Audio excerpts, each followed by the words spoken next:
Hello. Hey guys, it's Boo from Mile Hi Distilling again, and what you see in front of you is going to be every strain of yeast that we currently carry here at Mile Hi.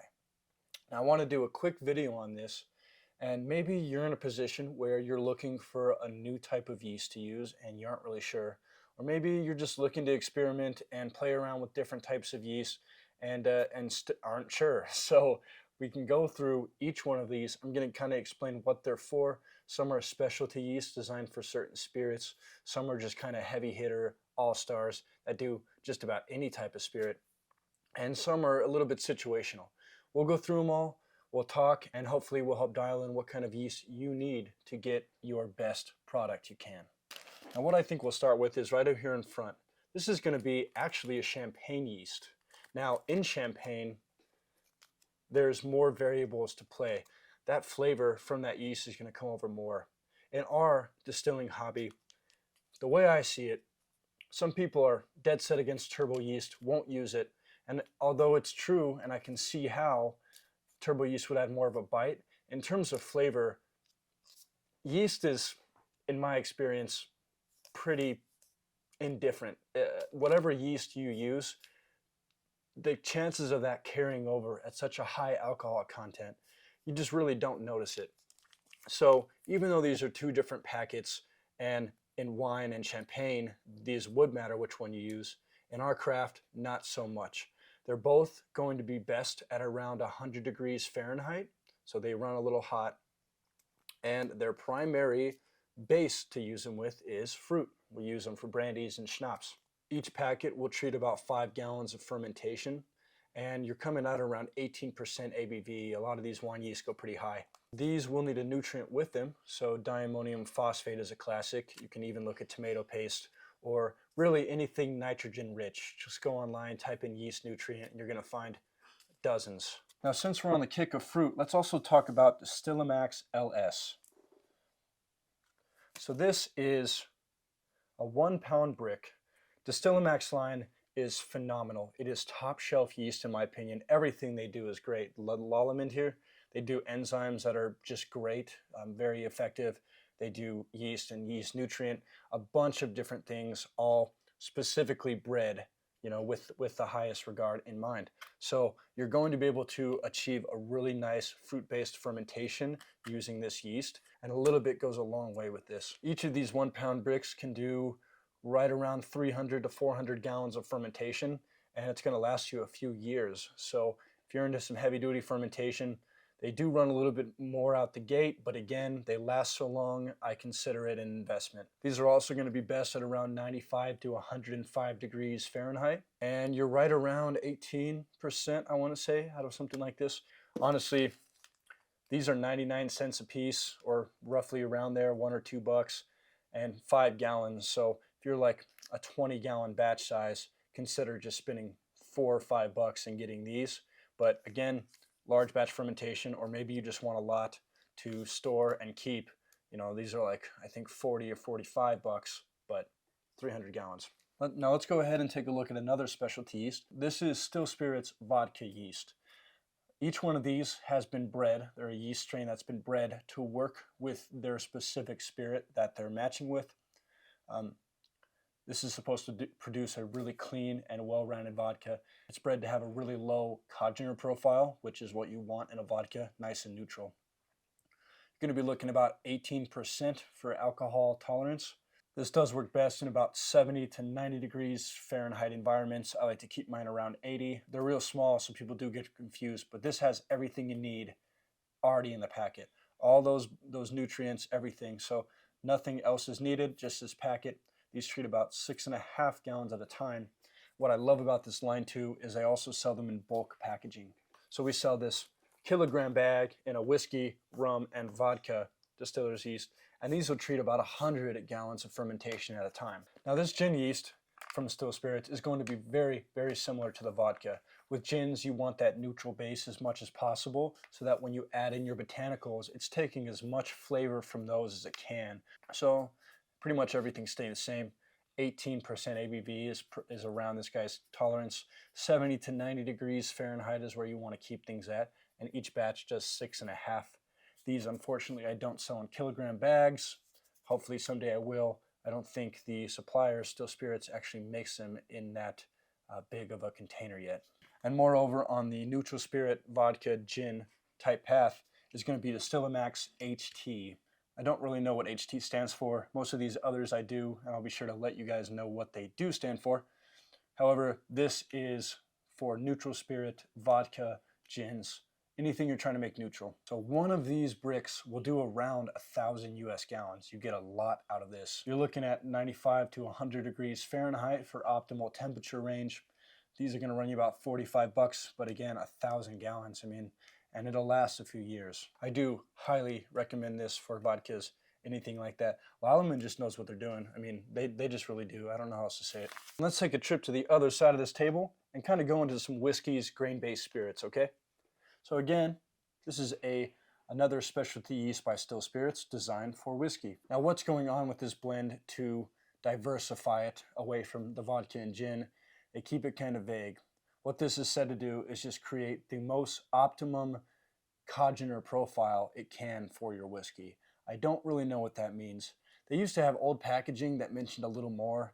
I think what this does is something in this yeast is supposed to work really well for conversion, the starch in your grains, that conversion rate. So it just kind of helps things move along and increases the efficiency of your whiskey, your mash. Its alcohol tolerance is lower than the neutrals, as it should be. It sits at about 15% ABV before you'll kill it off. That's pretty much all you want with a lot of flavorful spirits. 6.5 gallon batch size, which will be a theme for these, so I'll probably stop bringing it up.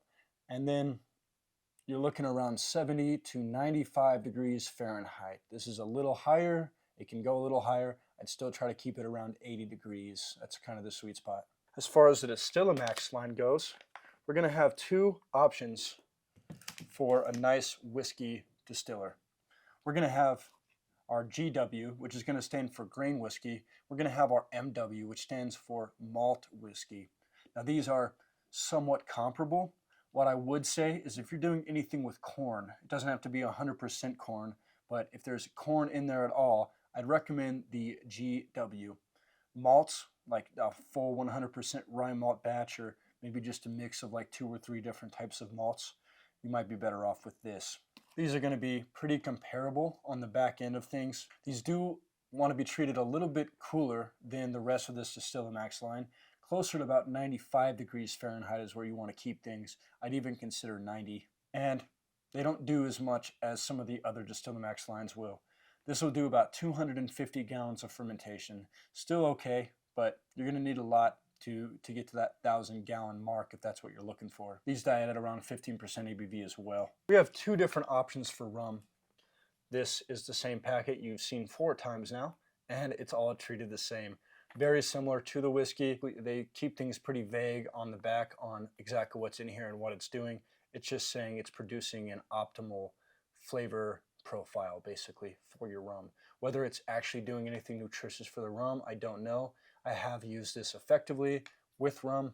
It's going to hit 15% ABV as its max, and we're looking around 70 to 90 degrees Fahrenheit for its optimal temperature range. 6.5 gallons is what this treats. Our Stamax RM stands for rum, Stamax rum, and it's going to be the same as most of these Stamax lines. We're looking best at 95 Fahrenheit to 105 Fahrenheit for our temperature.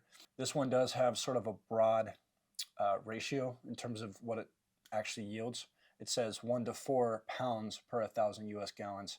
I don't know what you could be doing to your rum to have that weight fluctuate so much. I would recommend just getting one, seeing what one can produce. I would reckon at least 500 gallons out of one of these 1 pound bricks. These as well do hit about 15% ABV. For tequila, all we really have here is going to be our Stamax TQ tequila. Now this is designed to work with high viscosity bases like agave would be. You can look at making about 300 gallons with this 1 pound brick, and everything's kind of the same. 100 degrees Fahrenheit is what your optimal temperature would be. And that leaves us with these. This was full when I started filming this video, by the way. I ended up popping it, and it is my last one. Isn't that how it always works? Like of course, the day when I need to showcase the yeast, I pop our last bag. Anyways, at least you can see the packaging, and I'll still tell you about it. But let's go through our all-purpose yeast. These are heavy hitters that can tackle any type of base and do so effectively. As far as our daddy goes, I know a lot of you have probably heard of this yeast. This is a freaking all-star, folks. Use about 1/4 teaspoon per gallon of water, so this is going to take you a long way. It's always effective, works everything off nice, and again, you get a lot. It's pretty cheap for how much you get too. This does need to sit about 95 degrees to be comfortable. And I think you can end up going to 20% with this stuff. It might be a little off. It might be 18, but you can get pretty high with this. The pure turbo yeast is one of my very favorites. I've used this with a lot of things, tequila primarily, with very effective results. Now I know some of you guys have a stigma with turbo yeast. I really honestly believe it's going to be about 90% on you as a distiller to make a fine product, regardless of the yeast you use. You don't have to take my word for it. You don't have to get this, but I'd recommend, if it's cheap enough for you, pick a bag up and experiment with it. This has always produced an amazing spirit for me, regardless of what I'm doing with it. Now again, how much of that is on the yeast and how much is on my equipment and my process, who knows? But never done me wrong, so I do really like it. What it's supposed to do is simulate a 3 times distilled spirit. Now I don't know if I'd go that far as to say it's doing that, but it's a very clean yeast, works off effectively, flavorful, very flavorful in my opinion. This will do about 14 to 15% ABV. You're going to want things to sit around 75 degrees Fahrenheit for it to be the happiest, and this will treat 6.5 gallons at a time. Within that line is also the fast turbo yeast. So this is marketed as one of the fastest turbo yeasts on the planet. This can produce up to 13% alcohol by volume in 24 hours. That is pretty phenomenal, actually. I've never personally used this one. I don't know what kind of volatiles going that fast would produce. If anyone in the comments has used this, please let me know. It's going to be best at around 65 to 80 degrees. I'd probably keep it around 70 to 75. And again, 6.5 gallons at a time. Moreover, the one yeast I don't have in stock right now is part of this line. It's called Classic, and it uses a little more sugar, but it can produce up to 20% in, I think it's 2 or 3 days. So it's very fast as well, uses a lot of sugar, and I've got good results with that as well. Sorry, I can't show it. The last of the Still Spirits turbo yeast line we sell is our Heat. Now this is a very specific yeast. It can be used as a regular turbo yeast. It works in environments as low as 70 degrees Fahrenheit. However, it can go higher than pretty much any turbo yeast on the market. So it can hit up to 105. That's when you would primarily look at using it. So would all these distillers yeast from this line. It would hit about that same temperature tolerance. But if you wanted to try a turbo yeast and maybe you're in the middle of the desert, I don't know why you would be, but maybe you're trying to get away from everyone and have your little moonshine cave in the desert, and you're getting too hot. Maybe you're just an Arizonian. Maybe you're just like, it's an average Tuesday for you in Arizona. It's 100 degrees. You might want this yeast to effectively ferment at that higher temperature. Now, right here is my baby. This is Mile Hi Distilling yeast. We have a special blend that goes into this yeast. This has worked with everything I've thrown at it, and it's always been very good to me. Very clean, very effective, never had any trouble working things off, and it's very high yield. You can reach up to 20%. You can get about 13% in 48 hours, hence the name, or you can go up to 5 days to a week and get 20% alcohol by volume. Each of these does 6.5 gallons, but we move so much of this stuff that we have bulk. So we can do a kilo, just like we could for the Still Spirits specialty line, and that'll make about 50 gallons at a time. We sell a 5-pound bag, which will do a little over 100, and we even go all the way up to 55-pound bags. So you have a lot of different choices. And last but not least is DS. I believe this just stands for distilled spirit, and it makes sense. It's really an all-purpose. It can be used with any type of base effectively. You're going to get quite a lot out. We're looking at about 1,000 gallons of fermentation being created through this 1-pound brick. More or less, it kind of depends on what you're working with. Anywhere from 500 gallons to 1,000. We're sitting at about 100 degrees Fahrenheit for its optimal temperature. And I think this produces about 18%. Anyway, guys, I just wanted to kind of film a quick video on this, maybe help you guys out on picking a different strain of yeast, or maybe you're trying a new recipe pretty soon, don't really know what to use. As always, I want to thank you guys for watching. Thank you for liking and subscribing this video and our past videos and future videos to come out. Thank you for commenting, giving us cool notes, your processes, your experiences, just really talking shop with us. And I will see you guys next time. Thank you for watching.